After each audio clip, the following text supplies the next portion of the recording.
They lied to you about your pay, then trained you to forget the truth.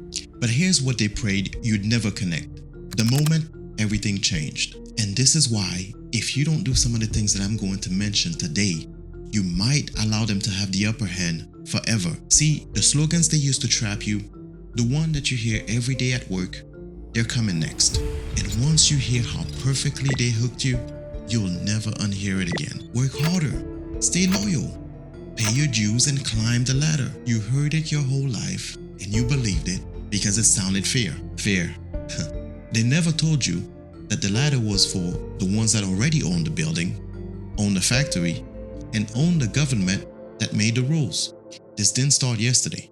It started with one man in 1981 that flipped the entire game. But before we name that man and tear apart exactly what he did, you first have to stare at your own life right now, because the numbers prove that the exhaustion is not just an imagination. And the second you see the gap between what you produce and what you actually get, you'll understand that the trap was engineered from the start. What if every extra hour you gave them was never meant to come back to you? Look at your life right now. You're lightning fast. You're working harder than ever. You're doing the job that 3 people used to do. You're replacing whole teams sometimes. You're more productive than any generation before you.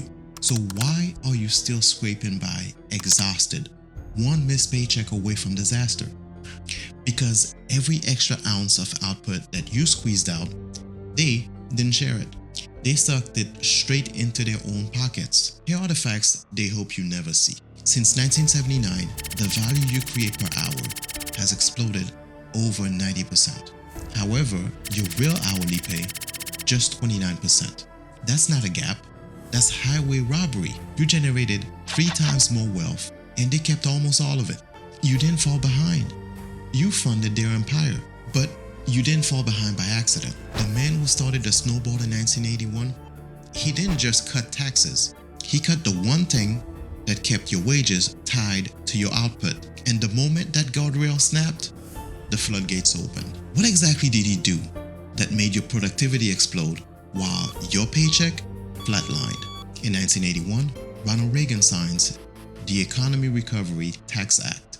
Top tax rate on the richest slashed from 70% to 50%, and later on, all the way down to 28% in 86.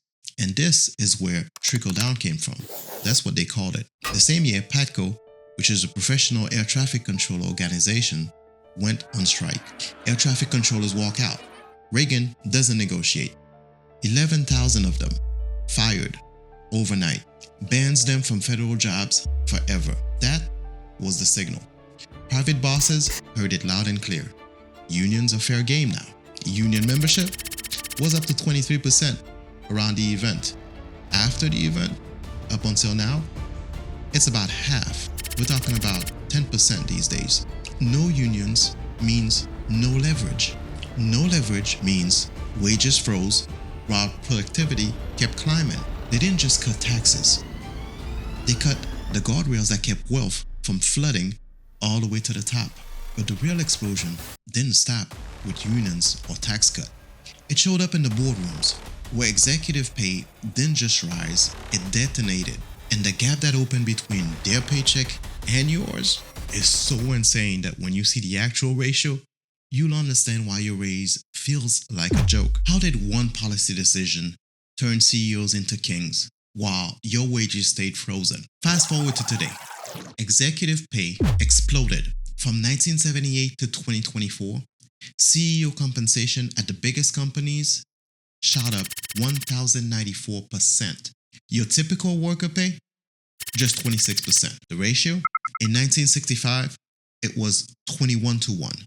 In 1978, around 31 to 1. Today, 281 to 1. Some years, it even hit 400 to 1. The average S&P 500 CEO took home $23 million last year. You, barely more than you made 4 decades ago, with everything adjusted. Their performance bonuses, often bigger than your entire department's raise, even when the company posts losses or lays people off. That's not capitalism. That's legalized looting. But that's still not the worst of it. Because when budgets tighten and profits drop, the roles suddenly flip. And who gets sacrificed versus who gets rewarded shows the entire rig game. What happens when the company fails, but you're the only one that actually pays? Profits tank, you get cut. Budgets tighten, your wages freeze. They preach shared sacrifice. But when they screw up, golden parachutes worth tens of millions, stock cash outs, seven-figure consulting gigs so that they can fail upwards. Since 1975, 79 trillion transferred from the bottom 90% to the top 1%. 79 trillion. That's not a rounding error. That's your kid's future, your parents' retirement, your house, your dignity. Vacuum upward while they told you to work harder. Top 1% now hold over 30% in American wealth. Bottom 50%? Just 3%. They didn't earn it through genius. They rigged the game since 1981, and you've been paying the bill ever since. But here's the part they really don't want you to hear, because this is where their entire game ends. You don't have to stay the fuel. There are concrete, proven levers that you can pull, starting today, that flips the script back in your favor. What are the exact moves that worked before 1981, and how do we actually use them right now? The same policy levers they pulled back in 1981 to break the link between your productivity and your pay, we can pull them back. And it starts with you. First, organize right where you are. Union workers right now earn 12.8% more than non-union workers working the same exact jobs. Black and Hispanic union members get 12 to 16% bumps. Women close the gender pay gap faster inside unions. And the spillover, non-union bosses have to raise pay just to keep talent from walking. You don't need a national movement tomorrow. Start with the person at the desk next to you. Ask one question. You seeing the same numbers I'm seeing? That single conversation is how every union that ever worked started. The system fears organized workers more than it fears any law. Second, demand the policies that actually worked before Reagan flipped the script. Raise the federal minimum wage so it actually matches what a full-time worker needs to live. Restore real overtime protections. Kill the non-compete scams and the contractor loopholes that allows them to actually not pay you what you're worth. Tax excessive CEO pay ratios. Make it expensive for them to keep looting the company while freezing your paycheck.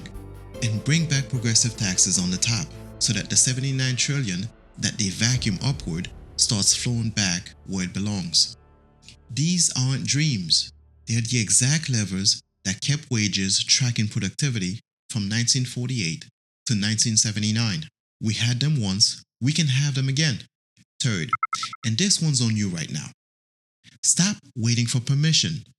Use the data in this video so that next time you sit across your boss for a review, you can lay the numbers on the table.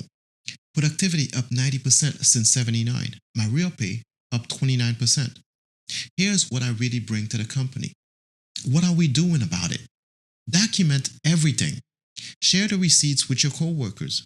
Build leverage, because the second enough of us refuse to accept the lie, the second we start acting like the value creators we really are, their entire rig system start collapsing under its own weight. But knowing the moves isn't enough. The entire rig game collapses only when enough of you start using them. So here's the real question, not for them, but for you. What are you going to do about it right now? Comment enough plus your first move, and share this to someone that needs to wake up. Share this before they shadow ban it.